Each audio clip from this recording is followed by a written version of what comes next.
വലിയ പ്രഖ്യാപനങ്ങൾ നടത്തുന്നത് കൃത്യമായ പദ്ധതികളോടുകൂടിയല്ല. അതുകൊണ്ട് എന്ത് ഫണ്ട് വേണം എങ്ങനെയാണെന്നുള്ളത് അതിനകത്തില്ല. കേരളത്തിന് നല്ല കാര്യങ്ങൾ നടത്തുന്നതിന് ഫണ്ട് സാധാരണഗതിയിൽ തടസ്സം ഉണ്ടാവേണ്ട കാര്യമില്ല. എന്നാൽ ആ ഫണ്ട് കൃത്യമായിട്ട് എങ്ങനെ ഉപയോഗിക്കും എന്നുള്ളതാണ് പ്രശ്നം. ആ ഫണ്ടിൻ്റെ പ്രശ്നം അതിനകത്ത് ഉള്ളതല്ല. അതിനേക്കാളും കൂടുതൽ കൃത്യമായി നടത്താനുള്ള പദ്ധതികളില്ല എന്നുള്ളതാണ് പ്രധാനപ്പെട്ട കാര്യം. നമസ്കാരം, ഗുഡ് ഈവനിംഗ് അമേരിക്ക. കഴിഞ്ഞ ദിവസം പുതിയ മുഖ്യമന്ത്രി വി ഡി സതീശൻ അവതരിപ്പിച്ച ബജറ്റിനെ കുറിച്ച് പഴയ ധനമന്ത്രിയുടെ വിലയിരുത്തലാണ്.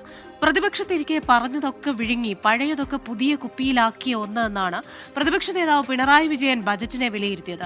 ധനമന്ത്രി എന്ന നിലയിൽ ഏറെ ഹൈപ്പായിരുന്നു ശ്രീ വി ഡി സതീശന് ലഭിച്ചത്. സ്വകാര്യ നിക്ഷേപവും മിഷൻ സമുദ്രയും നോളജ് വാലിയും ഒക്കെ ഗംഭീരമെന്ന് ഭരണപക്ഷം. എന്നാൽ ഏറെ വായിക്കുന്ന, ഏറെ പഠിക്കുന്ന, വ്യക്തമായ വിഷനുള്ളയാളെന്ന നിലയിൽ വലിയ പുതിയ പ്രഖ്യാപനങ്ങൾ പ്രതീക്ഷിച്ചവർ നിരാശരായോ?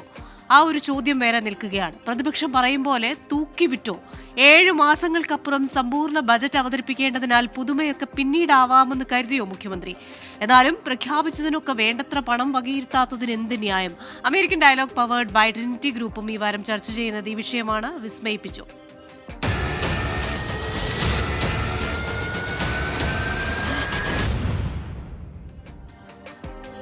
ഇന്നത്തെ എന്റെ അതിഥികൾ: രാഷ്ട്രീയ നിരീക്ഷകൻ Shri Nirmal Abraham, Republican party അനുഭാവിയും ആക്ടിവിസ്റ്റുമായ Shri Vincent Xavier Palathinkal, Shri Jose Thomas CPA എന്നിവരാണ്. എല്ലാ അതിഥികൾക്കും എല്ലാ പ്രേക്ഷകർക്കും American dialogue powered by Trinity ഗ്രൂപ്പിലേക്ക് സ്വാഗതം. നമ്മൾ അതിഥികളിലേക്ക് പോവുകയാണ്. ആദ്യം ശ്രീ നിർമ്മൽ എബ്രഹാമിലേക്കാണ്. ശ്രീ നിർമ്മൽ എബ്രഹാം, ഏറെ പ്രതീക്ഷിച്ചിരുന്നു ശ്രീ വി ഡി സതീശന്റെ ബജറ്റിൽ നിന്ന്. കാരണം അദ്ദേഹം കഴിഞ്ഞ ഒരു 1.5 വർഷമായി വിവിധ മേഖലകളിലുള്ളവരുമായി ഒക്കെ സംസാരിച്ച് ഓരോ മേഖലയ്ക്കും എന്താണ് ആവശ്യം, കൃത്യമായ ഒരു പ്ലാൻ അദ്ദേഹത്തിന്റെ മനസ്സിലുണ്ടായിരുന്നു എന്നാണ് നമ്മളൊക്കെ മനസ്സിലാക്കിയത്. ഇപ്പോൾ ഈ മിഷൻ സമുദ്ര പോലെ അല്ലെങ്കിൽ ബ്ലൂ ഇക്കോണമി പോലെയൊക്കെയുള്ള വലിയ പ്രഖ്യാപനങ്ങൾ ഉണ്ടെങ്കിലും അതിന് മാറ്റിവെച്ചിരിക്കുന്നത് 400 കോടി രൂപയാണ്. മലബാറിലൊരു സ്റ്റേഡിയം, ഇന്റർനാഷണൽ സ്റ്റാൻഡേർഡിലുള്ളൊരു സ്റ്റേഡിയം എന്ന് പറയുന്നു, മാറ്റിവെച്ചിരിക്കുന്ന 50 കോടി രൂപയാണ്. അങ്ങനെ നമ്മൾ ഓരോ അലോക്കേഷൻ പാർട്ടിലേക്ക് വരുമ്പോഴും പ്രഖ്യാപനങ്ങളോട് ഒരു നീതി പുലർത്തുന്നില്ല. അതിന്റെ ഒരു അലോക്കേഷൻ എങ്ങനെ കാണുന്നു ഈ ഒരു ബജറ്റിനെ?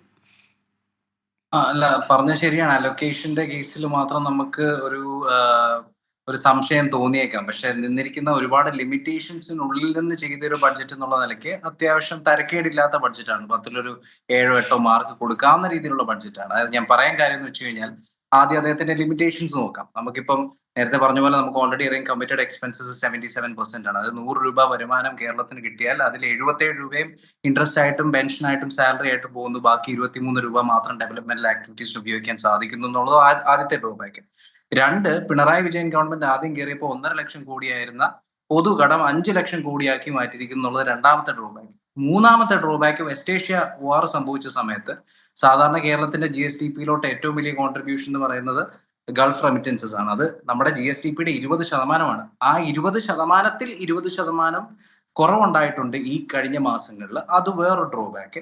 മാത്രമല്ല, എവിടെയെങ്കിലും കൂട്ടാമെന്ന് വിചാരിച്ചു കഴിഞ്ഞാൽ കഴിഞ്ഞ 3 വർഷത്തിനുള്ളിൽ തന്നെ നമ്മുടെ എല്ലാ ടാക്സ്, നോൺ ടാക്സ് ബ്രാക്കറ്റ്സിലും വർദ്ധിപ്പിച്ചിട്ടുണ്ട് LDF ഗവൺമെന്റ്. ഉദാഹരണം പറഞ്ഞു കഴിഞ്ഞാൽ ലാൻഡ് ടാക്സ് 50% വർദ്ധിപ്പിച്ചു, സ്റ്റാമ്പ് ഡ്യൂട്ടി വർദ്ധിപ്പിച്ചു, കോർട്ട് ഫീസ് നല്ല രീതിയിൽ വർദ്ധിപ്പിച്ചു, ഇലക്ട്രിസിറ്റി ടാരിഫ് വർദ്ധിപ്പിച്ചു, മോട്ടോർ വെഹിക്കിൾ ടാക്സ് വർദ്ധിപ്പിച്ചു, EV ഇലക്ട്രിക് വെഹിക്കിൾസിനുള്ള ടാക്സ് വർദ്ധിപ്പിച്ചു. മാത്രമല്ല, മദ്യത്തിനും പെട്രോളിനും ഡീസലിനും മേലെ പുതിയ സെസ് ഇമ്പോസ് ചെയ്തു. അപ്പം ചുരുക്കം പറഞ്ഞാൽ സതീശൻ ശരിക്കും പറഞ്ഞാൽ സ്റ്റാൻഡേർഡ് ഒരു കയറിൽ കെട്ടി വെച്ചിരിക്കുന്ന പോലെ എവിടെയും കൂട്ടാനും പറ്റത്തില്ല, എവിടെയും കുറയ്ക്കാനും പറ്റത്തില്ല എന്നുള്ള ലിമിറ്റേഷൻസ് എടുത്ത് നോക്കിക്കഴിഞ്ഞാൽ തരക്കേടില്ലാത്ത രീതിയിൽ ചെയ്തിട്ടുണ്ട്. പിന്നെ ഇതൊരു നമുക്കിതിനെ ഒരു പരീക്ഷയായിട്ട് കാണാം. അതായത് ഒരു കുട്ടി ആദ്യമായിട്ടൊരു പരീക്ഷ എഴുതുകയാണ്. ഇപ്പൊ ബഡ്ജറ്റ് 10 വർഷത്തിന് ശേഷം ആദ്യമായിട്ട് UDF അവതരിപ്പിക്കുന്നു. അപ്പം അതിന്റെ റിസൾട്ട് ശരിക്കും പറഞ്ഞാൽ നമുക്ക് അടുത്ത വർഷമോ വരും വർഷങ്ങളിലോ അറിയാൻ പറ്റുള്ളൂ. ഇപ്പൊ എന്ന് വെച്ചാൽ അതൊരു ബ്ലൂ പ്രിന്റ് ആയിട്ട് വേണേൽ കാണാം. പക്ഷെ ഇതിനകത്ത് ചില കാര്യങ്ങൾ ഡ്രോബാക്സ് എടുത്ത് പറയാനുണ്ട്. ഇപ്പൊ ടൂറിസത്തിൽ അദ്ദേഹം പറഞ്ഞിരിക്കുന്നുണ്ട്, farm tourism, poultry tourism, pilgrimage tourism, medical tourism എന്നൊക്കെ നല്ല വാക്കുകൾ ഉപയോഗിച്ച് പറഞ്ഞിട്ടുണ്ടെങ്കിലും കഴിഞ്ഞ LDF ഗവൺമെന്റുകൾ നീക്കി വെച്ചിരുന്ന തുകയേക്കാൾ കുറവാണ്. അത് എനിക്ക് ട്രബിളിംഗ് ആയിട്ട് തോന്നാൻ കാര്യം എന്ന് വെച്ച് കഴിഞ്ഞാൽ, ഇപ്പോഴും നമ്മുടെ കോവിഡിന് തൊട്ട് മുന്നേ 2019 കണക്ക് വെച്ച് നോക്കി കഴിഞ്ഞു കഴിഞ്ഞാൽ അത്രയും തന്നെ ടൂറിസ്റ്റുകൾ ഇപ്പം നമ്മുടെ നാട്ടിൽ എത്തുന്നില്ല, കോവിഡ് കഴിഞ്ഞ് ഇത്രയും വർഷമായിട്ട് പോലും. അപ്പൊ അതിൽ ഫോക്കസ് ചെയ്യണം, കുറച്ചുകൂടെ പൈസ മുടക്കണം എന്നുള്ളതുകൊണ്ട്. രണ്ടാമത്തെ കാര്യം എന്ന് വെച്ച് കഴിഞ്ഞാൽ, ആ കുറവ്, ഇപ്പൊ ഈ കുറവ് എന്ന് പറയുമ്പോഴത്തേക്കും 100 ടൂറിസ്റ്റുകൾ കേരളത്തിൽ വരുമ്പോൾ, എത്ര പേർക്ക് അറിയാമെന്നറിയത്തില്ല, 100 ടൂറിസ്റ്റുകൾ കേരളത്തിൽ വരുമ്പോൾ അതിൽ ആകെ 3 പേരേ ഉള്ളൂ ഫോറിൻ ടൂറിസ്റ്റുകൾ. ബാക്കി 97 പേരും ഇന്ത്യക്ക് അകത്തുള്ള ഡൊമസ്റ്റിക് ടൂറിസ്റ്റുകളാണ്. അവർ സ്പെൻഡിങ്, ഇപ്പം നമ്മൾ ഒരു ഉദാഹരണം പറഞ്ഞ ശ്രീ വിൻസെന്റ് സേവ്യർ പാലത്തിൽ ഇവിടെ വന്നാൽ മുടക്കുന്ന പോലെ ഒരു ഡൽഹിയിൽ നിന്നോ ബാംഗ്ലൂരിൽ നിന്നോ ലക്നോ എന്ന് വരുന്ന ഒരാൾ മുടക്കത്തില്ല. എനിക്ക് അനുഭവം ഉണ്ട്, എൻ്റെ ഒരുപാട് ഫ്രണ്ട്സ് US-ലുണ്ട്. അവരൊക്കെ നാട്ടിൽ വരുമ്പോൾ മുടക്കുന്ന എമൗണ്ട് കണ്ടു കഴിഞ്ഞാൽ നമ്മൾ ഞെട്ടിപ്പോകും. ആ ലെവൽ ഓഫ് സ്പെൻഡിങ് ഇവിടെ വരണമെങ്കിൽ ഫോറിൻ ടൂറിസ്റ്റുകൾ കൂടുതൽ വരണം. അതിനെ വേണ്ടി കുറച്ചുകൂടെ ഫോക്കസ് കൊടുക്കാമായിരുന്നു, അല്പം കൂടെ പൈസ നീക്കി വെക്കാമായിരുന്നു തോന്നുന്നു. പിന്നെ ഒന്ന് രണ്ട് കാര്യങ്ങളിൽ ഓപ്പോസിഷൻ പാർട്ടി പറയുന്നതൊക്കെ ശുദ്ധ മണ്ടത്തരമാണ്. ഉദാഹരണം പറഞ്ഞു കഴിഞ്ഞാൽ ഓൾറെഡി കൂട്ടണം എന്ന് പറയുന്ന സ്ഥിതിക്ക് ഇവര് ടൂറിസ്റ്റ് ബസ്സിന്റെ ടാക്സ് കുറച്ചു, പ്രൈവറ്റ് ബസ്സിന്റെ ടാക്സ് കുറച്ചു, അപ്പോൾ ഉള്ള വരുമാനം ഇല്ലാതാകുമല്ലോ എന്ന് പറഞ്ഞു. പക്ഷെ അതിനൊരു തെറ്റുണ്ട്. കാരണം ടൂറിസ്റ്റ് ബസ്സുകൾ നമ്മുടെ നാട്ടിലെ സ്ഥിര ഒരു കാഴ്ചയാണ്. അതായത് ഇവിടെ നിന്ന് നമ്മൾ ബാംഗ്ലൂർ ബസ് അല്ലെ ചെന്നൈ ബസ്സൊക്കെ പോകുമ്പോൾ നോക്കിയാൽ മതി, ഒന്നെങ്കിൽ നാഗാലാൻഡ് രജിസ്ട്രേഷൻ ആയിരിക്കും, അല്ലെങ്കിൽ അരുണാചൽ പ്രദേശ് രജിസ്ട്രേഷൻ ആയിരിക്കും. അത് അവിടെ പോയി മലയാളികൾ ചെയ്യാൻ കാരണം എന്ന് വെച്ചാൽ അവിടെ പോയി ഒരു 45 സീറ്റുള്ള ബസ് എനിക്കുണ്ടെങ്കിൽ ഞാൻ അരുണാചൽ പ്രദേശിൽ പോയി രജിസ്റ്റർ ചെയ്താൽ എനിക്ക് ആകെ 40,000-50,000 രൂപ കൊടുത്താൽ മതി. അതേസമയം കേരളത്തിൽ രജിസ്റ്റർ ചെയ്യാൻ 4 ലക്ഷം രൂപ കൊടുക്കണം. ആ ലാഭത്തിന് വേണ്ടി ഞാൻ അങ്ങോട്ട് പോകുന്നു. സതീശൻ മനോഹരമായിട്ട് ഈ കാര്യങ്ങൾ പഠിച്ചു. മാത്രമല്ല, ഒരു 6-9 മാസത്തിന് മുന്നേ ഒരു പുതിയ നിയമം സെൻട്രൽ ഗവൺമെന്റ് കൊണ്ടുവന്നു. അതായത് ഇങ്ങനെ രജിസ്റ്റർ ചെയ്യുന്നവര് ഏത് നാട്ടിലാണോ രജിസ്റ്റർ ചെയ്തത് അവിടെ പോയി ഓരോ 45 ദിവസം കൂടുമ്പോഴും ഓടണം. അതായത് ഈ കൊച്ചി ടു ബാംഗ്ലൂർ ട്രിപ്പ് അടിക്കുന്ന ഞാൻ 45 ദിവസം കൂടുമ്പോൾ വീണ്ടും നാഗാലാൻഡിൽ പോയി ഓടണം എന്ന് പറഞ്ഞാൽ എനിക്കത് ഇംപ്രാക്ടിക്കലാണ്. അപ്പം സതീഷിന് മനസ്സിലായി ഈ രജിസ്ട്രേഷൻസിനെ കേരളത്തിലോട്ട് കൺവേർട്ട് ചെയ്യാനുള്ള ഏറ്റവും ബെസ്റ്റ് വഴി എന്ന് പറഞ്ഞാൽ ടാക്സ് കുറയ്ക്കുകയാണ്. അപ്പൊ ഈ 4 ലക്ഷം എന്നുള്ളത് 2 ലക്ഷമായി. അപ്പൊ 50,000 2 ലക്ഷം ചെറിയൊരു ഡിഫറൻസേ ഉള്ളൂ ഒരു ബസ്സുകാരനെ സംബന്ധിച്ചിടത്തോളം. മാത്രമല്ല, ഇതിനുവേണ്ടി ഉണ്ടാക്കുന്ന ഫേക്ക് ആയിട്ടുള്ള പേപ്പർ വർക്ക്, ഫേക്ക് ആയിട്ടുള്ള അഡ്രസ്സ്, ഏജന്റിന് കൊടുക്കേണ്ട പൈസ, മാത്രമല്ല ഇപ്പൊ സെൻട്രൽ ഗവൺമെന്റ് പറയുന്നതനുസരിച്ച് 45 ദിവസം പോകേണ്ട ബുദ്ധിമുട്ട്, ഇതെല്ലാം കണക്കാക്കുമ്പോൾ ഈ രജിസ്ട്രേഷൻസ് നമ്മുടെ നാട്ടിലോട്ട് തന്നെ വരും. അത് റവന്യൂ ആയിട്ട് കൂടുവാണ്. അപ്പം ചില കാര്യങ്ങളിൽ നല്ല മാസ്റ്റർ സ്ട്രോക്ക് ആയിട്ട് തന്നെ കാണാം, ചില കാര്യങ്ങളിൽ അവ്യക്തതയുണ്ട് താങ്കൾ പറഞ്ഞ പോലെ. പക്ഷെ ഏറെക്കുറെ ഇത്രയും ലിമിറ്റേഷൻസിനുള്ളിൽ നിന്ന് ചെയ്തൊരു ബഡ്ജറ്റ് എന്നുള്ള നിലയ്ക്ക് തരക്കേടില്ലാത്തൊരു ബഡ്ജറ്റ് ആയിട്ടാണ് ഞാൻ കാണുന്നത്. ശരി. Shri Nirmal Abraham, Shri Vincent Xavier Palathingal എങ്ങനെ കാണുന്നു ഈ ഒരു ബജറ്റിനെ? പ്രത്യേകിച്ച് പ്രവാസികളുടെ കണ്ണിലൂടെ ഒരു ബജറ്റിനെ കാണുക എന്ന് പറയുന്നത് അതൊരു വേറിട്ട കാഴ്ചയാണ്. നമ്മളുടെ നാട്ടിൽ നിന്ന് മാറിയിരിക്കുമ്പോൾ എങ്ങനെയാണ് കാര്യങ്ങൾ ഇവിടെ നടക്കുന്നത് എന്ന് നിങ്ങൾ വളരെ ശ്രദ്ധിക്കുന്ന ഒരു വിഭാഗമാണല്ലോ. അപ്പോൾ എങ്ങനെയാണ് ഈ ബജറ്റിനെ വിശകലനം ചെയ്യുന്നത്? Absolutely, Christina. Thank you so much for having me. നമ്മൾ ഈ ഭരിക്കുന്നയാളുടെ സ്കിന്നിൻ്റെ കളർ നോക്കി നമുക്ക് സ്വാതന്ത്ര്യം കിട്ടിയ 1947 ആഗസ്റ്റ് 15 എൻ്റെ ജീവിതത്തിൽ, എൻ്റെ ഓർമ്മയിൽ, എൻ്റെ ചിന്തയിൽ ഞാൻ ഒരിക്കലും അത് ശരിക്കും ഒരു സ്വാതന്ത്ര്യമായിട്ട് കണക്കാക്കിയിട്ടില്ല. ബിക്കോസ് പ്രിറ്റി മച്ച് ഭരിക്കുന്നയാളുടെ കളർ മാറി എന്നുള്ളതല്ലാതെ ജനങ്ങൾക്ക് ഫ്രീ എൻ്റർപ്രൈസിന്, പ്രൈവറ്റ് എൻ്റർപ്രൈസിന് ഇഷ്ടമുള്ള സാധനങ്ങൾ ലോകത്തുള്ളതെല്ലാം മേടിച്ച് ഉപയോഗിക്കാനോ ഒന്നുമുള്ള ഫ്രീഡം നമുക്കന്ന് കിട്ടിയില്ല. If you think about it. എന്നാണ് എൻ്റെ കോൺസെപ്റ്റിൽ ഇന്ത്യ ശരിക്കും സ്വതന്ത്രയായത്. I will tell you that and that I think and relation with VD Satheesan. 1991 July 24 Manmohan Singh ലോക്സഭയിൽ അവതരിപ്പിച്ച ബഡ്ജറ്റിലൂടെയാണ് PV നരസിംഹറാവുവിൻ്റെ മന്ത്രിയായിട്ട് മൻമോഹൻ സിംഗ് അവതരിപ്പിച്ച ബഡ്ജറ്റ്. ആ ബഡ്ജറ്റാണ്, if you look into the past, ഇന്ത്യനെ ലിബറേറ്റ് ചെയ്തത്. ശരിക്കും ഇന്ത്യൻ എക്കോണമിയാണ് ഈ ഫ്രീഡം എന്ന് പറയുന്നത്. അല്ലാതെ സ്കിൻ കളർ കൊണ്ട് നമുക്ക് ഫ്രീഡം ഒന്നും കിട്ടിയിട്ടില്ല. മനുഷ്യർക്ക് ഇഷ്ടമുള്ള കാര്യങ്ങൾ ചെയ്യാൻ പറ്റുക, ലോകത്തുള്ള സാധനങ്ങളെല്ലാം ഇന്ത്യയിലേക്ക് വരാനുള്ള ഫ്രീഡം ഉണ്ടാക്കുക, ലോകത്തുള്ള ഇൻവെസ്റ്റ്മെൻറ്റിന് ഇന്ത്യ ഓപ്പൺ ചെയ്യുക, ഇങ്ങനത്തെ കാര്യങ്ങളെല്ലാം അസന്നിഗ്ധമായിട്ട് പ്രഖ്യാപിച്ച ഒരു ബഡ്ജറ്റായിരുന്നു ഈ 1994 ജൂലൈ 4 ബഡ്ജറ്റ്. അത് നോക്കിക്കഴിഞ്ഞാൽ അത് പഞ്ചവത്സര പദ്ധതി പോലെ ഇത്ര കാശ് വരുന്നു, ഇത്ര കാശ് പോകുന്നു എന്നുള്ളൊരു കണക്കിൻ്റെ പുസ്തകമായിരുന്നില്ല. സ്ട്രാറ്റജിക് ഷിഫ്റ്റ് ആയിരുന്നു. ആ സ്ട്രാറ്റജിക് ഷിഫ്റ്റാണ് VD സതീശൻ അദ്ദേഹത്തിൻ്റെ ഈ ആദ്യത്തെ കന്നി ബഡ്ജറ്റിൽ കൂടി. അദ്ദേഹം ആദ്യമായിട്ട് മന്ത്രിയാവുന്നതാണ്, കന്നി ബഡ്ജറ്റാണ്. പക്ഷേ ഇതിനെല്ലാം ഒരു കാരണമുണ്ട്. അദ്ദേഹം അതീവ ബുദ്ധിമാനാണ്, കാര്യങ്ങൾ പഠിക്കുന്ന ഒരാളാണ്. ആ സംഭവമാണ് 2026 ജൂൺ 19 ദിവസം വഴി കേരളത്തിന് ഉണ്ടായിരിക്കുന്നത്. അതിനകത്തുള്ള നമ്പേഴ്സിനേക്കാളെല്ലാം ഉപരി ഈ സ്റ്റേറ്റ്മെൻറ്റ്സ്, അത് നമുക്ക്, ഞങ്ങളിപ്പം ഈ ക്യാപിറ്റലിസവും സോഷ്യലിസവും ഒന്നും അറിയാതെ അമേരിക്കയിൽ വന്നവരാണ് ഞാൻ. ഇവിടെ എന്തുകൊണ്ട് സിസ്റ്റംസ് വർക്ക് ചെയ്യുന്നു എന്ന് മനസ്സിലാക്കി അതിൻ്റെ കമ്പാരിസണിലാണ് നമ്മൾ ഈ ഇസങ്ങളെ പഠിച്ചത്. അപ്പം അതിൽ നിന്നാണ് നമുക്ക് മനസ്സിലായത് ഇന്ത്യയുടെ പ്രശ്നം എന്താണ്. ഇപ്പം തന്നെ ക്രിസ്റ്റീന നിർമ്മലോട് ചോദിച്ചു അലൊക്കേഷൻസ് കുറവാണ്. ഈ അലൊക്കേഷൻസ് എന്ന് പറഞ്ഞാൽ അതൊരു പ്രൊജക്റ്റിൻ്റെ ഒരു തുടക്കത്തിന് വേണ്ടിയുള്ള ഒരു അലൊക്കേഷനാണ്. ഈ പ്രൊജക്ട്സ് ചെയ്യേണ്ടത് ഗവൺമെൻറ് അല്ല. അതുതന്നെയാണ് ഈ മൻമോഹൻ സിംഗിന്റെ ബഡ്ജറ്റിലും നരസിംഹറാവുവിന്റെ കാലത്ത് അവതരിപ്പിച്ച മൻമോഹൻ സിംഗിന്റെ ബഡ്ജറ്റിലും ഉണ്ടായിരുന്നത്. FDI, foreign direct investment. We are open to investment. We are bringing investors. സതീശന്റെ തന്നെ വാചകങ്ങൾ ഈ അടുത്ത് എനിക്ക് ഭയങ്കര രോമാഞ്ചം ഉണ്ടാക്കിയ വാചകങ്ങളാണ്. പ്രത്യേകിച്ചും സതീശൻ വീട് എന്ന് പറഞ്ഞാൽ എൻ്റെ ഡിബേറ്റിംഗ് ടീംമേറ്റാണ്. ഞാൻ തേവര സെക്കൻഡ് ഹാർഡ് കോളേജിൽ പഠിക്കുമ്പോൾ ഞങ്ങൾ കേരളത്തിൽ അങ്ങോളം ഇങ്ങോളം കോളേജുകളിൽ നിന്ന് ട്രോഫികൾ മേടിച്ചിട്ടുണ്ട് ഒരു ടീമായിട്ട്. I know from that day onwards he is the brainy guy, he goes deep into any subject. ഞാൻ പുള്ളിക്ക് 45 ദിവസമുള്ളപ്പോൾ ഞാൻ പുള്ളിനോട് പറഞ്ഞിട്ടുണ്ട് സതീശൻ കേരളത്തിന്റെ മുഖ്യമന്ത്രിയാവുന്ന കാലം എന്നാണ് ഞാൻ ചോദിച്ചിട്ടുണ്ട്. So finally it has happened after so many years. പുള്ളി പറഞ്ഞ വാചകങ്ങൾ എന്നെ കൺസേൺ ചെയ്യിപ്പിച്ചുകൊണ്ടിരുന്ന ഒരു കാര്യം, ഈ നെഹ്റൂവിയൻ സോഷ്യലിസം എന്ന് പറയുന്ന ആ ഒരു സംഭവം പറഞ്ഞ് ഇതുവരെയുള്ള മുഖ്യമന്ത്രിമാരെക്കാൾ, കോൺഗ്രസ് മുഖ്യമന്ത്രിമാരെക്കാൾ നല്ലൊരു മുഖ്യമന്ത്രി ആകാനായിരിക്കുമോ സതീശൻ ശ്രമിക്കുന്നത്, അതിലുപരി ഒരു പുതിയ പാത വെട്ടിത്തുറക്കാൻ, ഒരു പുതിയ ചിന്താ സരണിയിലേക്ക് നമ്മുടെ ജനങ്ങളെ കൂട്ടിക്കൊണ്ടുപോകാൻ അദ്ദേഹത്തിന് സാധിക്കുമോ എന്നുള്ളതായിരുന്നു ഞാൻ ഈ ബഡ്ജറ്റിൽ നോക്കാൻ ശ്രമിച്ചത്. അതായത് സർക്കാരിന്റെ കയ്യിലുള്ള കാശ് നമുക്കറിയാം. ഇപ്പം കറക്റ്റായിട്ട് അത് നിർമ്മൽ പറഞ്ഞു, ഇത്രയൊക്കെ പൈസ നമ്മുടെ കയ്യിലുണ്ട്, ഇത്ര കാര്യങ്ങൾ നമുക്ക് ചെയ്യാൻ പറ്റും. പക്ഷേ അതുകൊണ്ട് ഒരിക്കലും നമ്മൾ ഉദ്ദേശിക്കുന്ന പ്രോഗ്രസ്സോ അവിടുത്തെ ചെറുപ്പക്കാരെ പിടിച്ചു നിർത്തലോ ഒന്നും ഉണ്ടാകാൻ പോകുന്നില്ല. അവിടുത്തെ ചെറുപ്പക്കാർക്ക് അത് പോരാ, സർക്കാർ ജോലികൾ പോരാ. അവിടുത്തെ ചെറുപ്പക്കാർക്ക് സതീശൻ തന്നെ പറഞ്ഞു, ബിടെക് മെക്കാനിക്കൽ ഇലക്ട്രിക്കൽ പാസ്സാവുന്ന ആൾക്കാർക്ക് ഇവിടെ എവിടെയാണ് ജോലി? Look at me, I M an example. ഈ 35 വർഷം മുമ്പ് ഞാൻ നാട് വിട്ടത് അതുകൊണ്ടാണ്, ജോലി കിട്ടാത്തതുകൊണ്ടാണ്. പുള്ളി പറഞ്ഞ വാചകങ്ങളാണ്, ഈ അടുത്ത് പറഞ്ഞ ഈ ബഡ്ജറ്റുമായിട്ട് ബന്ധപ്പെട്ട് പറഞ്ഞ വാചകങ്ങളാണ്. കേരളത്തിന്റെ എക്കണോമിക്കും ഫിനാൻസിനും ഐഡിയാസ് തരുന്ന ഒരു തിങ്ക് ടാങ്ക് ആക്കി പ്ലാനിംഗ് ബോർഡിനെ ഡെവലപ്പ് ചെയ്യും. തിങ്ക് ടാങ്ക് ആക്കി. ഈ തിങ്ക് ടാങ്ക് എന്നുള്ള വാക്കൊക്കെ ആദ്യമായിട്ടാണ് ഒരു കേരള മന്ത്രിയുടെ വായിന്ന് നമ്മൾ പബ്ലിക്കായിട്ട് ഇത്രയും ഇതായിട്ട് ബോൾഡായിട്ട് കേൾക്കുന്നത്.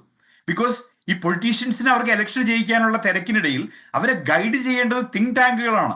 ലോകത്തുള്ള സംഭവങ്ങളും ലോകത്തുള്ള എക്കണോമി എങ്ങനെയാണ് മാനേജ് ചെയ്യുന്നത്, ബാക്കി ഇതുപോലെ ജിയോഗ്രഫിയുള്ള, ഇതുപോലെ ടൂറിസം പൊട്ടൻഷ്യലുള്ള രാജ്യങ്ങൾ എങ്ങനെയാണ് മുമ്പോട്ട് പോകുന്നതൊക്കെ ഗവൺമെന്റിനെ ഫീഡ് ചെയ്യേണ്ടതും പഠിപ്പിക്കേണ്ടതും ഈ തിങ്ക് ടാങ്കുകളാണ്. രാഷ്ട്രീയക്കാർക്ക് മുഴുവൻ ചെയ്യാൻ സമയം ഉണ്ടാവില്ല. സോ തിങ്ക് ടാങ്ക് പാടില്ല, ചിന്തിക്കാൻ പോലും പാടില്ല. എന്താ നമ്മൾ അടിമകളാണോ?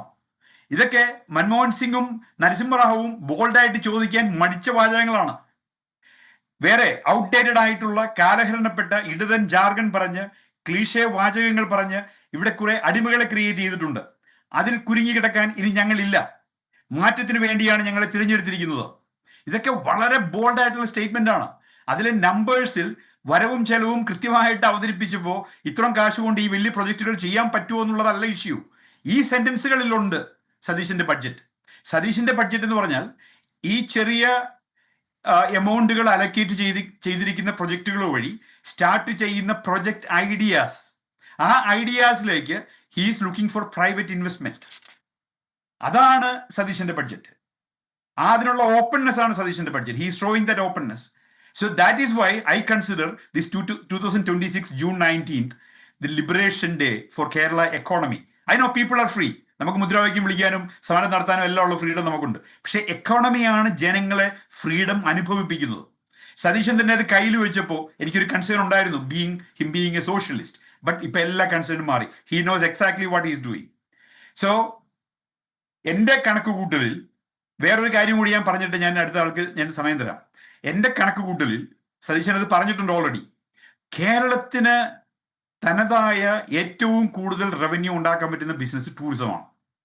Kerala government tourism different ideas, different projects identify ചെയ്യുക, എന്നിട്ട് അതിന് ഇൻവെസ്റ്റേഴ്സിനെ കൊണ്ടുവരിക, അവർക്ക് കംപ്ലീറ്റ് ക്ലിയറൻസുകൾ കൊടുക്കുക.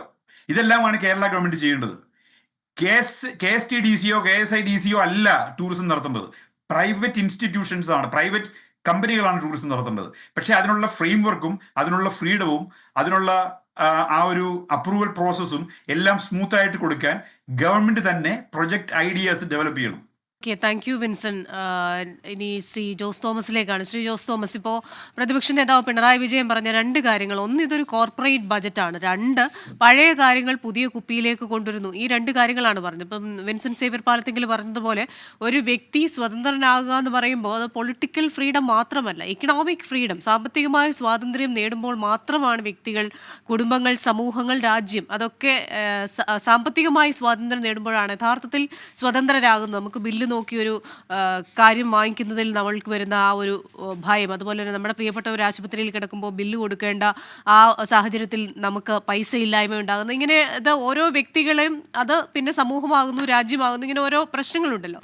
അപ്പോൾ ഇവിടെ ഒരു കോർപ്പറേറ്റ് ബജറ്റ് എന്ന് പറയുന്നതിന് പല കാര്യങ്ങളാണ് പ്രതിപക്ഷം പറയുന്നത്. ഒന്ന്, ഭൂപരിഷ്കരണം 2.0 എന്ന് പറയുന്നത് അത് വാണിജ്യ ആവശ്യങ്ങൾക്ക് ഭൂമി കൊടുക്കും, ഭൂമി തരം മാറ്റുമ്പോൾ അത് പ്രശ്നങ്ങൾ ഉണ്ടാക്കുന്നു എന്ന് പറയുന്നു. പോർട്ടുമായി ബന്ധപ്പെട്ട പ്രഖ്യാപനങ്ങൾ അത് കോർപ്പറേറ്റുകൾക്ക് പലതും എഴുതി കൊടുക്കുന്നതിനുള്ള കാര്യങ്ങളാണെന്ന് പറയുന്നു. എങ്ങനെ കാണുന്നു ഇതിനെയൊക്കെ? Thank you, Christina. Thank you for having me. ബഹുമാനപ്പെട്ട അവർ മുഖ്യമന്ത്രിയും അതുപോലെ തന്നെ ഫൈനാൻസ് മിനിസ്റ്ററുമായ സതീശൻ കഴിഞ്ഞയാഴ്ച ബഡ്ജറ്റ് അവതരിപ്പിച്ചു. നമ്മളുടെ നിർമ്മൽ ഇവിടെ പറഞ്ഞതുപോലെ ബഡ്ജറ്റിന്റെ 77% നമ്മൾ യൂട്ടിലൈസ് ചെയ്യുന്നത് സാലറി കൊടുക്കാനും പെൻഷൻ കൊടുക്കാനും പിന്നെ ഗവൺമെന്റിന്റെ മറ്റു ചില ആവശ്യങ്ങൾക്കാണ്. ബാക്കിയുള്ളത് നമുക്ക് 23% ആണ്. 23% കൊണ്ട് നമുക്ക് എന്ത് ചെയ്യാൻ സാധിക്കും? വളരെ കൺസ്ട്രെയിൻസ് ഉണ്ട്. പക്ഷെങ്കിൽ പുള്ളി വളരെ ബുദ്ധിപൂർവ്വം ഇതിനെ പല ആംഗിളിലൂടെ പല സെക്ടറുകളെ കൊച്ചു സ്വപ്നങ്ങളായി കണ്ട് അത് വലിയ വലിയ സ്വപ്നങ്ങളാക്കി തീർക്കാൻ ഒരു ലോങ് ടേം വിഷനോട് കൂടി ഇതാണ് കൊണ്ടുവന്നിരിക്കുകയാണ്. ഇത് തീർച്ചയായിട്ടും കോർപ്പറേറ്റ് സെക്ടർ ആയാലും മോസ്റ്റ് പ്രോബബ്ലി കോർപ്പറേറ്റ് സെക്ടറാണ്. ഇവിടെ പ്രൂവ് ചെയ്തിരിക്കുന്നതാണ് കോർപ്പറേറ്റ് സെക്ടറാണ് തീർച്ചയായിട്ടും എക്കോണമിക്ക് ഏറ്റവും നല്ലതായിട്ടുള്ളത്. ഒരു സോഷ്യലിസ്റ്റ് എക്കോണമിക്ക് അതിൻ്റെതായ ലിമിറ്റേഷൻസ് ഉണ്ട്. ഇതെല്ലാം സതീശൻ മുന്നിൽ കൊണ്ടുകൊണ്ട് പുള്ളി ഒരു നല്ല ബഡ്ജറ്റാണ് അവതരിപ്പിക്കുന്നത്. പക്ഷെങ്കിൽ ഇമ്മീഡിയറ്റ് ആയിട്ട് ഇതെല്ലാം ഇംപ്ലിമെന്റ് ചെയ്യാൻ സാധ്യമല്ല. വിതിൻ ദ ഫസ്റ്റ് ഇയർ ഇത് പറ്റില്ല. പക്ഷെങ്കിൽ വിതിൻ ദ 5 years ടൈം ഒന്നാമത് നമ്മൾ പറയാനുണ്ട്, he introduce the budget with a strong social and welfare focus, realistic acknowledgement of fiscal stress, improved on revenue growth, അതുകൂടാതെ attention to climate and geographic risk, ഇതെല്ലാം ഇതിനകത്ത് cover ചെയ്യുന്നുണ്ട്. എങ്കിൽ തന്നെ ഹെൽത്തിൽ നല്ലൊരു കാര്യം കൊണ്ടുവന്നുണ്ട്. കോർപ്പറേറ്റ് സെക്ടറെ കൊണ്ടുവന്നോട്ടെ, ഏറ്റവും നല്ലതായിരിക്കും ഹെൽത്തിനകത്ത്. വേറൊരു ഹെൽത്ത് ഇൻഷുറൻസ്, അതായത് പുതുതായിട്ട് ഇംപ്ലിമെന്റ് ചെയ്യുന്നിരിക്കുന്നു. Health insurance for 25 lakhs for the health poor and needy people in Kerala. But അതിനകത്ത് വക കൊള്ളിച്ചിരിക്കുന്നത് ഓൺലി 10 കോടി രൂപ മാത്രമാണ്. വളരെ ലിമിറ്റഡ് ആണ്. പക്ഷെങ്കിൽ കോർപ്പറേറ്റ് സെക്ടറെ കൂടെ ഉൾക്കൊള്ളിച്ചുകൊണ്ട് ഇത് തുടങ്ങുകയാണെങ്കിൽ ഇതൊരു വളരെ വലിയ സംരംഭമായിട്ട് തീരും. അടുത്ത 5 വർഷത്തിന് ശേഷം കേരളത്തിൽ എല്ലാവർക്കും നല്ലതായിട്ട് ഇൻഷുറൻസ് കൊണ്ടുവരാൻ പറ്റും. അതുകൂടാതെ തന്നെ 40 വയസ്സിന് ശേഷം പ്രായമുള്ളവർക്ക് ഒരു ഹെൽത്ത് ചെക്കപ്പ് സ്കീം ഇംപ്ലിമെന്റ് ചെയ്യുന്നു. വളരെ ചെറിയ എമൗണ്ട് ഇതിനകത്ത് കൊള്ളിച്ചിട്ടില്ലെങ്കിലും അടുത്തൊരു 5 വർഷത്തിനകം പുള്ളി വേറെ മണി ഇതിനകത്ത് കണ്ടെത്തി തീർച്ചയായിട്ടും ഇതിനകത്ത് ഒരു മുന്നേറാൻ സാധിക്കും. Healthy people are the wealth of the society. അതുകൂടാതെ തന്നെ കൊണ്ടുവന്നിട്ടുണ്ട് പ്രൊമോട്ടിംഗ് ഫാർമേഴ്സ്. നമ്മുടെ അഗ്രോ ബേസ്ഡ് ഇൻഡസ്ട്രീസ് ആണ്. അഗ്രോ ബേസ്ഡ് ഇൻഡസ്ട്രീസിനെ ഒരിക്കലും ഇഗ്നോർ ചെയ്യാൻ പറ്റില്ല. അത് നമ്മുടെ റബ്ബർ ഇൻഡസ്ട്രീസ്, റബ്ബർ കർഷകർ, പിന്നെ ഫിഷറീസ്, അതുകൂടാതെ തന്നെ സ്പൈസസ്, ഇതിനെല്ലാം കുറച്ച് കൊടുത്തിട്ടുണ്ട്. അതിനൊക്കെ ഒരു ചെറിയ എക്സാമ്പിളാണ് പുള്ളി പ്രൊമോട്ട് ചെയ്തിരിക്കുന്നത്. 200 എന്നുള്ളത് റബ്ബറിന്റെ തറവില 250 ആയിട്ട് ഉപയോഗിച്ചിരിക്കുന്നു. പിന്നെ ഏറ്റവും ഇൻട്രസ്റ്റ് ആയിട്ട് തോന്നിയിരിക്കുന്ന വിഷൻ സമുദ്ര. നമുക്ക്, അതായത് വിൻസെന്റ് പറഞ്ഞ പോലെ തന്നെ നമുക്ക് ടൂറിസം, ഞങ്ങളിവിടെ ഫ്ലോറിഡയിലാണ് താമസിക്കുന്നത്. Florida is A tourism based economy. ഒരു ടൂറിസം വളരെ ഡെവലപ്പ് ചെയ്യുകയാണെങ്കിൽ തീർച്ചയായിട്ടും നമുക്ക് റവന്യൂ ഗ്രോത്ത് ഉണ്ടാക്കും, ആൾക്കാർ വരും. എന്തുകൊണ്ട് ഇപ്പോൾ നിർമ്മൽ പറഞ്ഞു, ആദ്യമേ 100-ൽ 3 പേരെടുത്താലേ അല്ലെങ്കിൽ 10-ൽ 3 പേരെടുത്താലേ അതായത് ഫോറിനേഴ്സ് വരുന്നുള്ളൂ. എന്തുകൊണ്ട് ഫോറിനേഴ്സ് വരുന്നില്ല? ജസ്റ്റ് ഒന്ന് ചിന്തിച്ചു നോക്കുക. നമുക്ക് ഒരു 100 കിലോമീറ്റർ സഞ്ചരിക്കുന്നെങ്കിൽ ഒരു ബാത്റൂം യൂസ് ചെയ്യണമെങ്കിൽ അവിടെ നമുക്ക് ഒരു ഇൻഫ്രാസ്ട്രക്ചർ ഇല്ല. കഴിഞ്ഞ ദിവസം ഞങ്ങൾ കാഞ്ഞിരപ്പള്ളിയിൽ നിന്ന് എറണാകുളത്തേക്ക് പോയി തൊടുപുഴ വന്നപ്പോൾ ഒരു ബാത്റൂം യൂസ് ചെയ്യണം. ഞങ്ങൾ ഒരു പബ്ലിക് ബാത്റൂം ഉണ്ടെന്ന് പറഞ്ഞു. ഒരു കടയിൽ കയറി ചോദിച്ചു, പബ്ലിക് ബാത്റൂം അവിടെ ഉപയോഗിച്ചു. ഞാൻ അങ്ങോട്ടൊന്ന് പോയി അതേപടി തിരിച്ചു ഓടി പോകുന്നു. We don't want to use it. അങ്ങനെ ഒരു വളരെ പതറ്റിക് സിറ്റുവേഷനാണ് അവിടുത്തെ കാര്യം. ഇവിടുത്തെ പോലെ നമ്മൾക്ക് ഒരു 100 കിലോമീറ്റർ ഉപയോഗിച്ച് ഹൈവേയുടെ സൈഡിൽ അല്ലെങ്കിൽ മെയിൻ റോഡിന്റെ സൈഡിലില്ല റെസ്റ്റ് ഏരിയ ഉണ്ടാക്കിയിട്ട് അവിടെ തന്നെ ചെറിയ ചെറിയ ബിസിനസ്സുകൾ ഇട്ട് നല്ലതായിട്ട് ഉണ്ടാകും, നല്ലതായിട്ട് അത് പ്രോഗ്രസ് ചെയ്യാൻ പറ്റും, ചെറിയ ഉണ്ടാക്കുക. അതുകൂടാതെ തന്നെ ഇവിടെ ഞാൻ പറഞ്ഞു ടൂറിസത്തിന്റെ ഹബ്ബാണെന്ന് പറഞ്ഞു. ടൂറിസം ഇവിടെ നിന്നാണ് മെയിൻ ക്രൂസ് എല്ലാം സ്റ്റാർട്ട് ചെയ്ത് പോകുന്നത്. ക്രൂസ് ഇൻഡസ്ട്രി തന്നെ ഇവിടെ ഒരു ദിവസം തന്നെ 10,000 കണക്കിന് ആൾക്കാർ, 10,000 ഒരു ദിവസം അറ്റ്ലീസ്റ്റ് 100,000 ആൾക്കാരെങ്കിലും മയാമിയിൽ വന്നു പോകുന്നുണ്ട് ടൂറിസം. എത്രയോ ക്രൂസ് ഷിപ്പുകളാണ് പോകുന്നത്, അതിനോടുള്ള അനുബന്ധ ഇൻഡസ്ട്രീസ്. അപ്പം നമ്മുടെ കേരളത്തിലെ പിള്ളേരെ അവിടെ പിടിച്ചു നിർത്തണമെന്നുണ്ടെങ്കിൽ നമുക്ക് ഇതുപോലുള്ള പോർട്ടിന്റെ ഡെവലപ്മെന്റ്, പിന്നെ ബാക്ക് വാട്ടേഴ്സ്, ഇത് വളരെ അത്യാവശ്യമായിട്ട് കൊണ്ടുവരണം. അത് സതീശൻ കൊച്ചു സ്വപ്നത്തിൽ കൂടി വളരെ ബഡ്ജറ്റിൽ കൺസ്ട്രെയിൻസ് കാരണം വളരെ ലിമിറ്റഡ് എമൗണ്ടേ അവിടെ എടുക്കാൻ പറ്റിയിട്ടുള്ളൂ. പിന്നെ അതുകൂടാതെ തന്നെ നമുക്കറിയാം, വിൻസെന്റ് അറിയാം, ഇപ്പോൾ ഏവിയേഷൻ ഇൻഡസ്ട്രി, എത്രയോ ഫ്ലൈറ്റുകളാണ് അവിടെ വന്നു പോയിക്കൊണ്ടിരിക്കുന്നത്. ഏതെടുത്താലും pick up any stone there is an opportunity. അപ്പം കേരളത്തിൽ അതുപോലെ ഓപ്പർച്യൂണിറ്റിയാണ് ഇപ്പോൾ. നമുക്ക് എയർപോർട്ടിന് അവിടെ മെയിൻ്റനൻസ് ഹബ്ബുകളില്ല, അല്ലെങ്കിൽ ഒരു പ്ലെയിൻ അവിടെ താന്നു ഒരു പാർട്സിന്റെ കുറവുണ്ടെങ്കിൽ, എന്തെങ്കിലും ഒരു പാർട്സ് റീപ്ലേസ് ചെയ്യണമെങ്കിൽ ആ പ്ലെയിൻ 1-2 ദിവസം അവിടെ കിടന്നെങ്കിൽ, അല്ലെങ്കിൽ യൂറോപ്പിൽ നിന്ന് അല്ലെങ്കിൽ അമേരിക്കയിൽ നിന്ന് വരണം. നമുക്കത് മാറിയിട്ട് അവിടെ തന്നെ ഒരു എയർക്രാഫ്റ്റ് മെയിൻ്റനൻസ് ഫെസിലിറ്റി അവിടെ ഉണ്ടാക്കാം. അതിനോട് സംബന്ധിച്ച് ഇതിനെ സ്മോൾ ഇൻഡസ്ട്രീസിനെ എത്രമാത്രം നമുക്ക് ഡെവലപ്പ് ചെയ്യാൻ പറ്റും. Small industries or small scale business are the backbone of the economy. ഇപ്പോൾ സ്മോൾ അതിനെ, ആ ബാക്ക് ബോണിനെ നമുക്ക് സപ്പോർട്ട് ചെയ്യാൻ പറ്റുമെങ്കിൽ കേരളത്തിൽ നിന്ന് നമ്മളെ, അതേപോലെ എന്നെ പോലെ ആൾക്കാർ കേരളത്തിൽ വളരെയധികം കേരളത്തെയും നമ്മുടെ നാടിനെയും വളരെയധികം സ്നേഹിക്കുകയും ഇന്നും അവിടെ പോവുകയും സമയം സ്പെൻഡ് ചെയ്യുകയും ചെയ്യുന്ന ആളാണ് ഞാൻ. അപ്പോൾ അന്ന് എനിക്ക് അവിടെ നിന്ന് പോരേണ്ടി വന്നു, കാരണം അന്ന് പരിമിതികൾ ഉണ്ടായിരുന്നു. ഇതുപോലെ ഇന്നത്തെ യൂത്തിനെ അവിടെ പിടിച്ചു നിർത്താൻ വേണ്ടിയിട്ട് ഒരു വളരെയധികം പ്രോജക്റ്റ് ഉണ്ട്, പക്ഷെങ്കിൽ വളരെ കൺസ്ട്രെയിൻഡ് ആണ്, വളരെ ലോങ് ടേം വിഷനോട് കൂടിയാണ് ഇത് തുടങ്ങിയിരിക്കുന്നത്. ശരി, thank you. Shri Nirmal Abraham, ഇപ്പം നമ്മൾ ബജറ്റിനെ ടോട്ടലായി നോക്കുമ്പോൾ അതിൽ എന്തൊക്കെ കാര്യങ്ങളാണ് റവന്യൂ ജനറേഷന് സഹായിക്കുക എന്നത്? ഒരു വശത്ത് സ്വകാര്യ നിക്ഷേപം, അത് അദ്ദേഹം തന്നെ പറയുകയുണ്ടായി, പ്രൈവറ്റൈസേഷൻ അല്ല പ്രൈവറ്റ് ഇൻവെസ്റ്റ്മെൻറ്റ്, ഇത് രണ്ടും തമ്മിലുള്ള വ്യത്യാസം മനസ്സിലാക്കണമെന്ന് അദ്ദേഹം പറയുകയുണ്ടായി. ഈ പ്രൈവറ്റ് ഇൻവെസ്റ്റ്മെൻറ്റ്, നമ്മൾ ഗവൺമെൻറ് അലോക്കേറ്റ് ചെയ്തേക്കുന്ന ഫണ്ടുകൾ, അതിനപ്പുറമായ റവന്യൂ ജനറേഷന് സർക്കാർ കാണുന്ന കാര്യങ്ങൾ, അത് പൂർണ്ണമായും നമുക്ക് സംതൃപ്തിയേകുന്നതാണോ എന്നുള്ളത് ഒരു ചോദ്യം. 2, ഈ ബജറ്റിലെ ഏറ്റവും ബെസ്റ്റ് എന്ന് പറയുന്ന ഒരു തോട്ടായിട്ട് തോന്നിയ എന്താണ്? ഓക്കെ, നമുക്ക് റവന്യൂ ജനറേഷൻ നോക്കിക്കഴിഞ്ഞാൽ നേരത്തെ സൂചിപ്പിച്ച 1-2 കാര്യങ്ങളുണ്ട്. ഡയറക്റ്റ് ആയിട്ട് റവന്യൂ ജനറേഷനായിട്ട് അധികം കാര്യങ്ങൾ പറഞ്ഞിട്ടില്ല എന്നുള്ളതാണ് സത്യം. പക്ഷെ ഇൻഡയറക്ട്ലി ഇപ്പൊ EVയുടെ തന്നെ EV സെയിൽസ് നോക്കിക്കഴിഞ്ഞാൽ കേരളത്തിൽ ഇന്നും 10 EV മേടിക്കുന്നുണ്ട്. 10 വണ്ടികൾ രജിസ്റ്റർ ചെയ്യപ്പെടുന്നുണ്ടെങ്കിൽ അതിലൊരു വണ്ടിയാണ് EV അഡോപ്ഷൻ ഒക്കെ നമ്മൾ ഇത്ര ഫാസ്റ്റ് ആക്കാനുള്ള ശ്രമങ്ങൾ നടത്തിയിട്ടു. അപ്പൊ അവിടെയാണ് സതീശൻ LDF ഗവൺമെന്റ് ഉയർത്തിയ EVയുടെ ടാക്സ് കുറച്ചു. അപ്പൊ നാച്ചുറലി കുറച്ചുകൂടെ അഡോപ്ഷൻ വരും ആ രീതിയിൽ. പക്ഷെ അത് നെസസറിലി ഒരു ഇൻകം ആയിട്ട് വരും എന്നുള്ള സംശയമാണ്.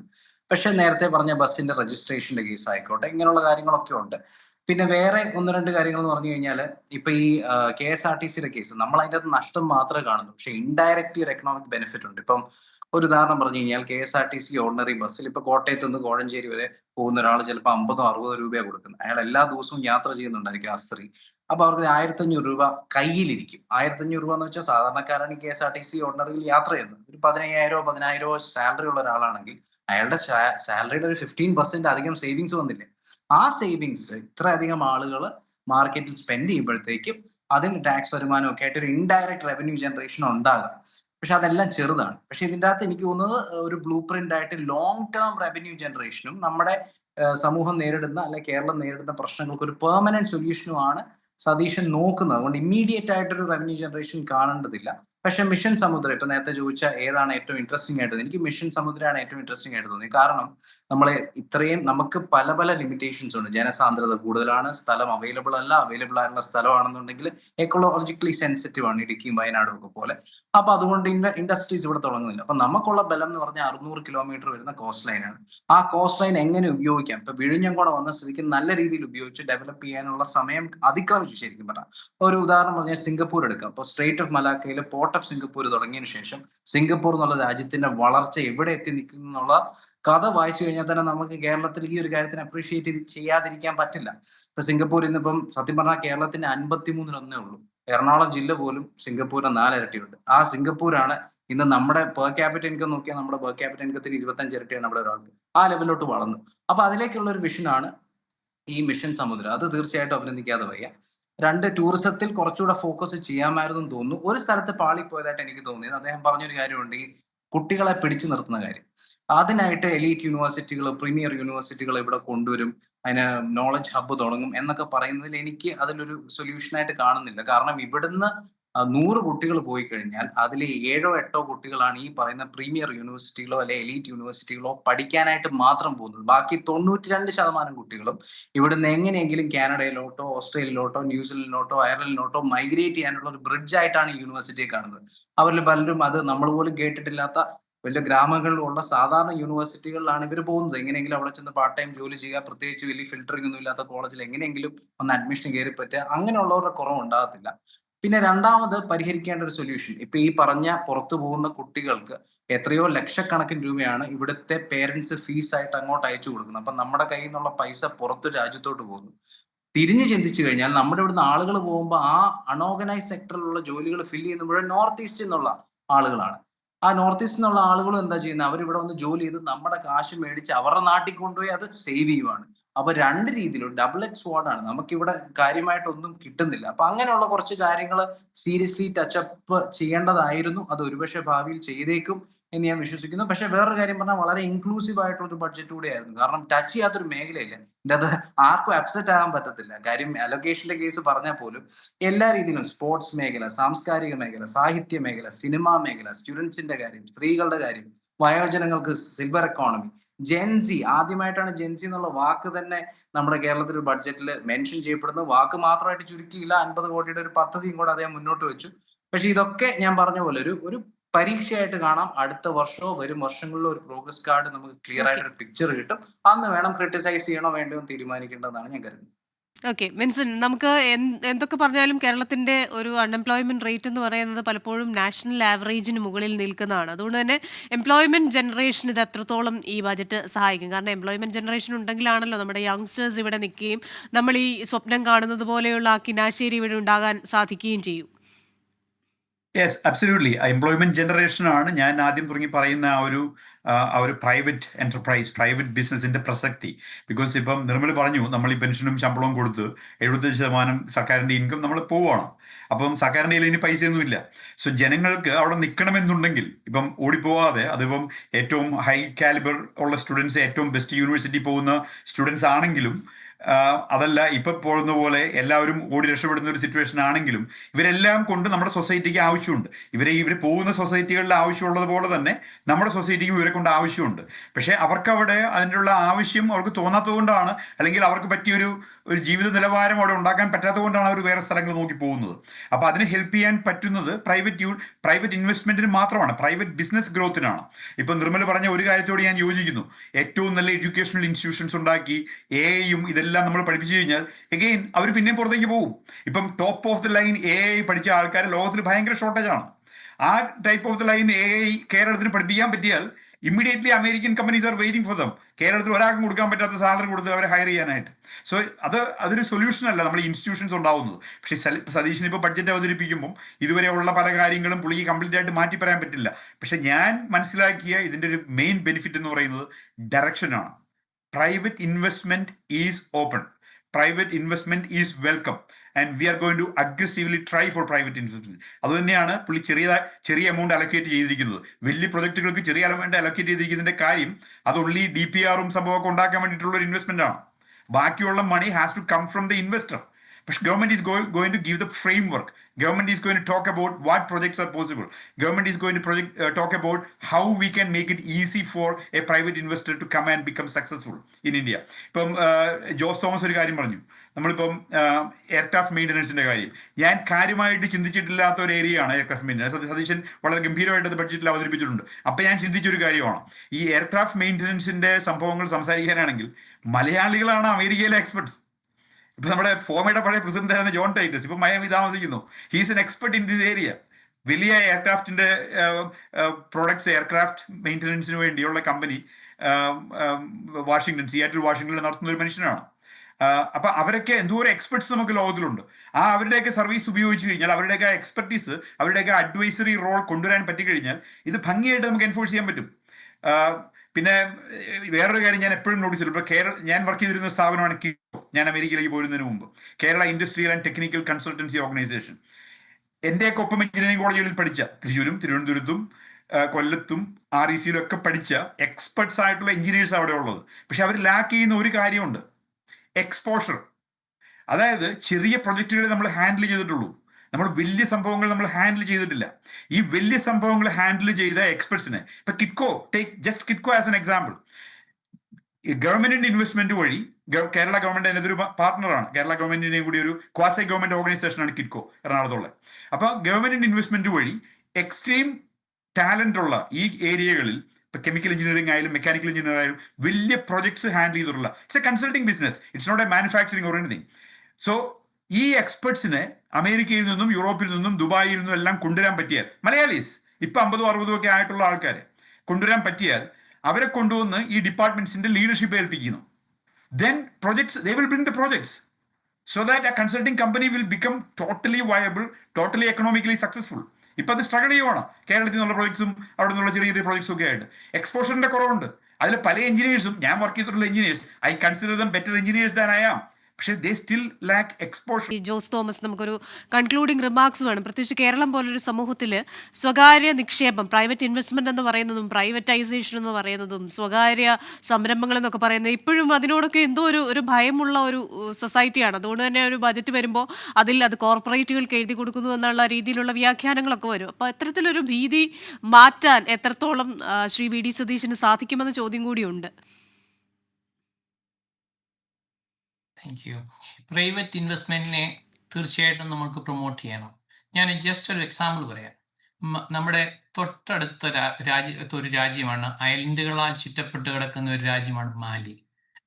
ഇന്ത്യയുടെ per capita income almost per person $2,600 ആണ് ഈ 2025 ഉണ്ടായിരുന്നത്. അതായത് കേരളത്തിലെ ഓൾമോസ്റ്റ് $3,600 മാലിയിലെ നമുക്ക് അതിശയപരമായിട്ട് വിശ്വസിക്കാൻ പറ്റത്തില്ല, നമ്മുടെ മൂക്കിന് താഴെ കിടക്കുന്ന മാലിയിലെ പെർ ക്യാപിറ്റ ഇൻകം $20,000 ആണ്. അപ്പോൾ അവിടുത്തെ ആൾക്കാരുടെ നോക്കിക്കുക അഫോർഡബിലിറ്റിയും മറ്റുള്ള കാര്യങ്ങളും. അതിന് കാരണം എന്നാ? മാലി പ്രൈവറ്റൈസേഷൻ, ഫോറിൻ ഇൻവെസ്റ്റേഴ്സിനെ കൊണ്ടുവന്നു. അതിനെ വിഷ്വലൈസ് ചെയ്തുകൊണ്ടാണ്, ഇങ്ങനെയുള്ള കാര്യങ്ങളെ വിഷ്വലൈസ് ചെയ്തുകൊണ്ടാണ് തീർച്ചയായിട്ടും സതീശന് ഒരു പ്രത്യേക ഡിപ്പാർട്ട്മെന്റോ ഒരു പ്രോജക്റ്റോ കൊണ്ടുവരുന്നുണ്ട്. മിഷൻ ഇൻവെസ്റ്റ് കേരളയിലേക്ക് ആൾക്കാരെ കൊണ്ടുവന്നു. അതായത് വിൻസെന്റ് പാലത്തിങ്ങൾ പറഞ്ഞ പോലെ ജോൺ ടൈറ്റസിന്റെ ഫ്രണ്ടാണ്. അതുപോലെ തന്നെ പല ഫീൽഡിലും എക്സ്പെർട്ടീസ് ആയിട്ടുള്ള ആൾക്കാരെ ഇൻവെസ്റ്റേഴ്സിനെ കൊണ്ടുവരുന്നത്, ഒന്ന് ഹ്യൂമൻ ബ്രെയിന്, രണ്ട് ഫൈനാൻസ്. ഇപ്പം ഇഷ്ടംപോലെ നമുക്ക് മില്യനേഴ്സ് ഉണ്ട്, മലയാളികൾ തന്നെ മില്യനേഴ്സ് ഉണ്ട്. അവരെ അവിടെ കൊണ്ടുവന്നിട്ട് തീർച്ചയായിട്ടും നമുക്ക് വളരെ വലിയ പ്രൊജക്റ്റുകൾ ഉണ്ടാക്കി കാര്യങ്ങൾ നേടിയെടുക്കാൻ സാധിക്കും. ഒരു കാര്യം കൂടെ പറഞ്ഞോട്ടെ, നമ്മുടെ ഗവൺമെന്റ് സെക്ടറിൽ പകുതിയിലധികം ഇത്രയും വർക്ക് ഫോഴ്സ് അവിടെ വേണമെന്ന് തോന്നുന്നില്ല. പ്രൈവറ്റൈസ് ചെയ്യുക, കുറച്ചുകൂടെ എഫിഷ്യൻസി കൂട്ടിക്കൊണ്ട്. ജസ്റ്റ് ഒരു എക്സാമ്പിൾ പറയാം. നമുക്ക് ഓൾമോസ്റ്റ് 32,000 crores ആണ് നമ്മുടെ ഡെറ്റ്. ആ ഡെറ്റിന് കൊടുക്കുന്നത് 8 to 9% ഇൻട്രസ്റ്റ് ആണ് ഡെറ്റ് സർവീസിന്. അതേസമയത്ത് ഇന്ത്യയിലുള്ള കേരളത്തിലുള്ള ചെറിയ സ്ഥാപനങ്ങൾ അവർക്ക് കിട്ടുന്ന ഡെറ്റിന് കൊടുക്കുന്നത് എത്രയാണ്? 4% തന്നെ 6 lakhs crores rupees എടുത്ത കമ്പനികളെ എനിക്കറിയാം. കേരളത്തിലെ 1-2 NBFC എനിക്കറിയാം. അപ്പോൾ അവർക്ക് ഈ 4% കിട്ടുമെങ്കിൽ ഈ ഗവൺമെന്റ് 8.5-നും 9%-നും എടുക്കാൻ പോകുന്നത്. അപ്പോൾ നമ്മുടെ ഇൻട്രസ്റ്റ് പേയ്മെന്റ്, ഡെറ്റ് സർവീസ് നമുക്ക് 32,000-ന്ന് 15,000 crores ആയിട്ട് കുറയ്ക്കാം. അത് ടൂറിസത്തിലേക്ക് ഇംപ്ലിമെന്റ് ചെയ്യുക, എന്ത് എളുപ്പമായിരിക്കും മുന്നോട്ട് പോകാൻ. അതുകൂടാതെ തന്നെ നമ്മുടെ വനാതിർത്തികളിൽ കർഷകർ ഓരോ ദിവസവും കേൾക്കാം, ഓരോ ആന ചവിട്ടിക്കൊല്ലുന്നു. ഫോറിനിൽ നിന്ന് അത് സംഭവിക്കാത്തത്. ഇവിടെയും വന്യമൃഗങ്ങളുണ്ട്, വന്യമൃഗങ്ങൾ ഇഷ്ടം പോലെയുണ്ട്. വന്യമൃഗങ്ങൾ മനുഷ്യനെ അധികം ആക്രമിക്കുന്നില്ല, അധികം പേര് കൊല്ലപ്പെടുന്നില്ല.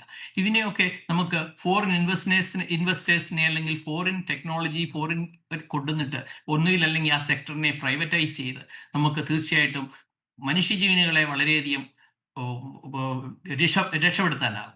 ഇത്തരത്തിലുള്ള മാറ്റങ്ങളൊക്കെ ഉണ്ടാകുമെന്ന് നമുക്ക് പ്രതീക്ഷിക്കാം. സമയക്കുറവുകൊണ്ടാണ് ഇടപെടുന്നത്.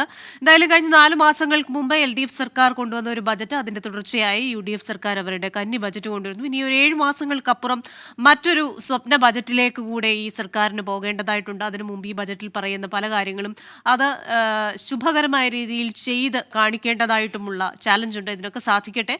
ശുഭപ്രതീക്ഷയോടുകൂടെ നമ്മൾ ഈ ചർച്ച ഇവിടെ അവസാനിപ്പിക്കുകയാണ്. വളരെ നന്ദി ഈ ചർച്ചയിൽ പങ്കെടുത്തതിന് Shri Nirmal Abraham, Shri Vincent Xavier Palathinkal and Shri Jose Thomas. അടുത്തയാഴ്ച മറ്റൊരു വിഷയവുമായി വീണ്ടും കാണാം. Till then stay safe.